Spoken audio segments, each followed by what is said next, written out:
మే ద్వాదశ రాశులు ఒక్కసారి చూసుకున్నట్లయితే మే నెల మనకి దానికన్నా ముందు ఏంటంటే మనకి ఈ మే 2వ తారీఖు నుంచి అంటే మేషరాశిలో నుంచి వృషభ రాశిలోకి గురుడు మారబోతున్నాడు కాబట్టి సో ద్వాదశ రాశులు ఏ విధంగా ఉండబోతున్నాయి అనే దాని గురించి ఒక్కసారి చూసుకున్నట్లయితే సో మరి వీరికి ఎలా ఉండబోతుంది అంటారు అనే దాని గురించి ఒక్కసారి మాకు తెలియచేయండి. తప్పకుండా అమ్మా. ముందుగా ద్వాదశ రాశుల వారికి అందరికీ కూడా తెలుసుకోవాల్సినటువంటి విషయం ఏమిటి అంటే గోచారం వేరు, గ్రహచారం వేరు. గోచారంలో మనకు ప్రతి గ్రహాలు మారుతూ ఉంటవి. సంవత్సరానికి ఒకసారి గురువు, అదే విధంగా 2.5కు ఒకసారి శని గ్రహము ట్రావెల్ చేస్తూ ఉంటుంది. కానీ మీరు పుట్టినప్పుడు ఏర్పడినటువంటి లగ్నం ఏదైతే ఉంటుందో ఆ లగ్నాన్ని బేస్ చేసుకొని ఒక పుట్టిన డేట్ ఆఫ్ బర్త్, పుట్టిన సమయాన్ని ఆధారంగా తీసుకొని మనము చూసేటువంటి లగ్నము, ఆ యొక్క లగ్న కుండలి, 12 చక్రాసు, ఏ గ్రహము ఎక్కడైతే ఉన్నది అనేటువంటిది మాత్రం నిజము. ఎందుకంటే ఈ గోచారాన్ని పట్టుకొని మనము ఎక్కువగా కూడా ఇది 100లో ఇప్పుడు సురేషు అనేటువంటి పేరు గల వ్యక్తులు కొన్ని వందల వేల మంది ఉన్నారు. నరేషు అనేటువంటి వారు చాలా మంది ఉన్నారు. రమేష్ అనేటువంటి వారు చాలా మంది ఉన్నారు. కనుక ఎవరికి ఏది సెట్ అవుతుంది అనేటువంటిది మనకు చాలా కష్టం. కనుక డేట్ ఆఫ్ బర్త్, పుట్టిన సమయం మస్ట్. మాకు డేట్ ఆఫ్ బర్త్, పుట్టిన సమయం లేదు అనుకుంటే ప్రశ్న శాస్త్రం మీద చూడవచ్చును. లేదు అనుకుంటే పిల్లల డేట్ ఆఫ్ బర్త్, పుట్టిన సమయం మీద నుండి మీది కూడా కనుక్కోవచ్చు. ప్రజెంట్ గా ఎట్లా ఉంది ఏమిటి అనేది. విన్నారా? అది ఆ రకంగా ముందుకు వెళితే బాగుంటుంది. మరి ఇప్పుడు ఈ యొక్క గురుగ్రహము అనేటువంటిది ఎగ్జాక్ట్గా మనకు గురువారం రోజు తెల్లవారుజామున అంటే అర్ధరాత్రి మిడ్నైట్ 1:15 మార్పు చెందేటువంటి పరిస్థితి ఉన్నది. మేషంలో ఉండేటువంటి ఈ యొక్క గురుగ్రహము వృషభ రాశిలోకి రావడం జరుగుతున్నది. మరి దీని మార్పు వలన కేవలం ఒక గురుగ్రహము మారితే వచ్చేటువంటి ఫలితాలు అనేటువంటిది కాకుండా గురుగ్రహానికి, శనిగ్రహానికి, కుజగ్రహానికి సైడ్ లుక్స్ అనేటువంటివి ఉంటుంది.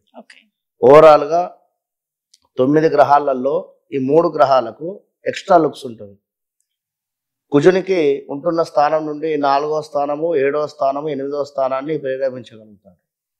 అదేవిధంగా శని భగవానుడు లగ్నాన్ని 3వ స్థానము, 7వ స్థానము, 10వ స్థానాన్ని ప్రేరేపించగలుగుతాడు. గురువు కూడా ఉంటున్నటువంటి స్థానం నుండి 159 అంటే 5వ స్థానాన్ని, 7వ స్థానాన్ని, 9వ స్థానాన్ని ఫుల్ఫిల్ చేస్తూ ఉంటాడు. అంటే తన లుక్స్ అక్కడ పడుతూ ఉంటుంది. కేవలం ఒక గురువు ఉన్నటువంటి స్థానం కాకుండా మరి ఈ లుక్స్ వల్ల కూడా జరిగేటువంటి రిజల్ట్ ఏ విధంగా ఉంటుందో కూడా మనం ఈ యొక్క వీడియోలో చూద్దాం. అలాగే ఇక మనం తదుపరి రాశి ఒక్కసారి చూసుకున్నట్లయితే వృశ్చిక రాశి. మరి ఈ వృశ్చిక రాశి వారికి కూడా గురువు మార్పు వల్ల మరి వీరికి ఎలా ఉండబోతుంది అంటారు? ఇటు మేషంలో నుంచి వృషభంలోకి గురువు మారుతున్నారు కాబట్టి సో మరి వీరికి ఆదాయం పరంగా అలాగే అన్ని రంగాల పరంగా చూసుకున్నా కానీ కొంతమంది ఏంటంటే పెట్టుబడి అంటే మనీ అంతా దాచుకొని కొత్తగా బిజినెస్ పెట్టాలనేసి స్టార్ట్ చేస్తారు, కొత్తగా ఇల్లు కొనుక్కోవాలి అనుకుంటారు. సో ఇట్లా రకరకాలుగా ఉంటుంది. సో మరి వీరందరికీ చూసుకున్నట్లయితే ఎలా ఉండబోతుంది అంటారు? మరి ఈ యొక్క వృశ్చిక రాశి వారికి గురువు యొక్క మార్పు వలన ఏ విధంగా ఉంది అనేటువంటి విషయాన్ని చూసుకున్నట్టయితే ముందుగా మేషరాశి, తర్వాత కర్కాటక రాశి, అటు పిమ్మట కన్యా రాశి ఇప్పుడు వృశ్చిక రాశి వారికి ఎంత అద్భుతంగా ఉండేటువంటి పరిస్థితి ఉన్నది.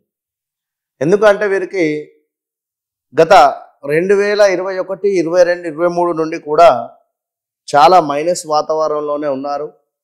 ఎలాంటి పని అనుకున్నా కూడా వీరికి ముందుకు వెళ్ళలేదు. మొత్తం ఇట్లా ప్యాక్ అయిపోయి ఉంది ప్రజెంట్గా వీరి పరిస్థితి. 0 అకౌంట్ అయిపోయింది. అయితే ఇప్పుడు ప్రజెంట్గా కూడా సప్తమ గురువు రావడం చేత ఎక్కడున్నైనా డబ్బులు వచ్చేటువంటి పరిస్థితి ఉంటే డబ్బులు రావడం కానీ, లేదా బిజినెస్లో కొత్త త్రోవలు దొరకడం కానీ, లేదా వివాహం కాని వారికి వివాహం జరగడం కానీ, భార్యాభర్తలలో గత కొంతకాలంగా గొడవలు జరుగుతున్నా కూడా ఇప్పుడు సద్దుమణిగేటువంటి పరిస్థితులు కానీ, కోర్టు కేసులలో ఉండేటువంటి వారికి ఇప్పుడు మంచి తీర్పు రావడం కానీ, కొత్త కొత్త వ్యాపారాల దృష్ట్యా ముందుకు వెళ్ళడం కానీ ఇవన్నీ కూడా వీరికి ప్లస్ అనే చెప్పవచ్చు. మరి వీరికి ఈ యొక్క గురు దృష్టి ఇక్కడ 11వ స్థానం మీద ఉన్నది. మరి అన్నింట శుభమే, అన్నింట లాభమే గోచరిస్తూ ఉంది. ఇంకా చూసుకున్నట్టయితే ఈ యొక్క వృశ్చిక రాశి వారికి 3వ స్థానంలో ఈ యొక్క గురుగ్రహం చూడడం జరుగుతున్నది. 3వ స్థాన దృష్టి. మరి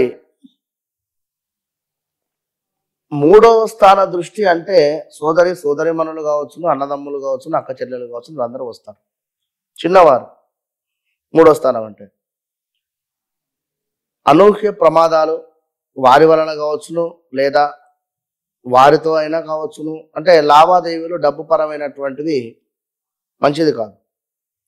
ఇంకా చూసుకున్నట్టయితే వ్యవహార నాశనము గోచరిస్తుంది, బంధు విరోధం ఉన్నది, శారీరక శ్రమ అధికంగా ఉంది. ఇక్కడ 2 దృష్టిలు బాగున్నవి, ఒక దృష్టి బాగాలేదు.